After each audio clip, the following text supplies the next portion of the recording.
You know, I've read reviews of G.I. Joe Retaliation, and I have to say, I think people have just completely forgotten how to have fun, because G.I. Joe Retaliation is frickin' awesome. So I saw G.I. Joe Retaliation in IMAX 3D, which might have swayed my opinion of this movie up a few notches, I guess, but G.I. Joe Retaliation, basically, it's the sequel to G.I. Joe Rise of Cobra, but it's way better in tone. Like, it feels more like the old comics and cartoons. I realize with these live-action movies, they seem to take a lot from the comic books, mostly, than the cartoons. And that's a good thing, because the comics are really good. Really well-written and everything. Not as juvenile as the cartoon. But, I mean, I love the cartoon as well, which I guess is apparent from all my reviews of that in the past. G.I. Joe Retaliation basically is the story of, well, first of all, the Joes get wiped out, and I'm going to have a lot of spoilers in this, because I don't know how else to really tell you about this movie, but all those rumors of adding more Channing Tatum, to the point where it was a joke, you know, like, oh, you know, this movie was halted to add more Channing Tatum. Those were just rumors. You know, Channing Tatum gets killed fairly early on, but they do a lot of work with establishing that him and Roadblock are friends, and they're palling around at home and all this business. You know, they're playing video games, and then The Rock has like two little girls, and you know he wants Channing Tatum to babysit them, etc., etc.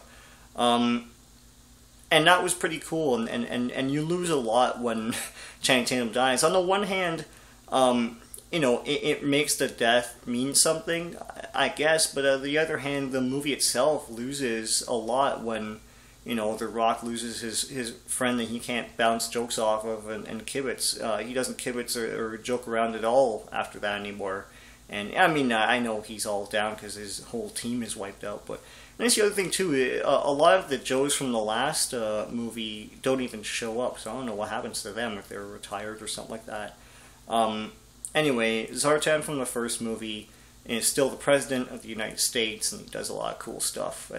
And Cobra's plan is pretty cartoony. I don't think that's how nuclear missiles work, but it is awesome. I mean, it makes cartoon sense, I guess. You know, it's pretty cool. It's something they would have done in the old cartoon. Code Commander looks awesome with his helmet. Thank God they brought back his helmet.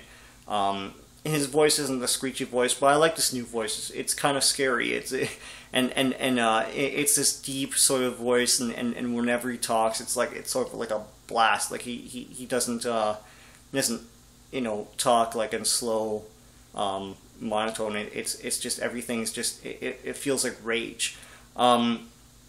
So basically, Cobra Commander's busted out of jail by Storm Shadow. You see Destro briefly, but you know, then Cobra Commander says, "Destro, you're out of the band" or something, and then they don't free him. So if they make a part 3, hopefully Destro and his Grenadier make an appearance or something. There are no Tomax and Zammot, no Dreadnoks, but the rest of this movie is awesome. Lady J was good. Flint doesn't do anything. And the greatest scene in the whole movie, and I thought this would be ruined by the trailers because they showed so much of them, so much of this scene, but the greatest scene has to be the cliff fight with the ninjas. That whole thing actually is really, really long, and I was surprised. I thought that I would be bored by it because I've seen so much of it, but the whole thing's awesome, and in 3D it's amazing, and it's got to be one of the best action scenes of the year. I think it'll survive the year being one of the best, if not the best.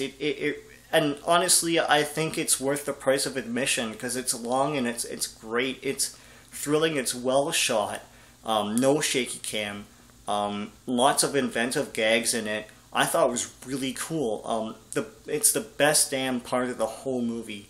The rest of it's cool too, and if you're a fan of G.I. Joe, you'll get a kick out of some of the old designs coming back, like Firefly's outfit looks like Firefly's outfit. It's a little bit more updated camo, He does take his mask off a lot, but beyond that, it is Firefly.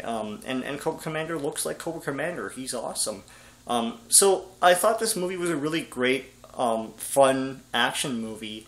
A lot of people going on about, oh, the story, this story, that, and there is a story. The Joes are discredited. They have to go after the president, who's really Zartan in disguise, and stop Cobra's evil plan. I don't know what more you can really say. I think people harp on it because it's just a popular thing to harp on a movie based on a toy line. But I mean, it's not Gone with the Wind, but it's a cool action movie. It's not going to disappoint, and that's the thing. This movie left me satisfied. And I think if you're looking for action, and even if you're a fan, you're going to be satisfied by this. This is an awesome movie. G.I. Joe Retaliation.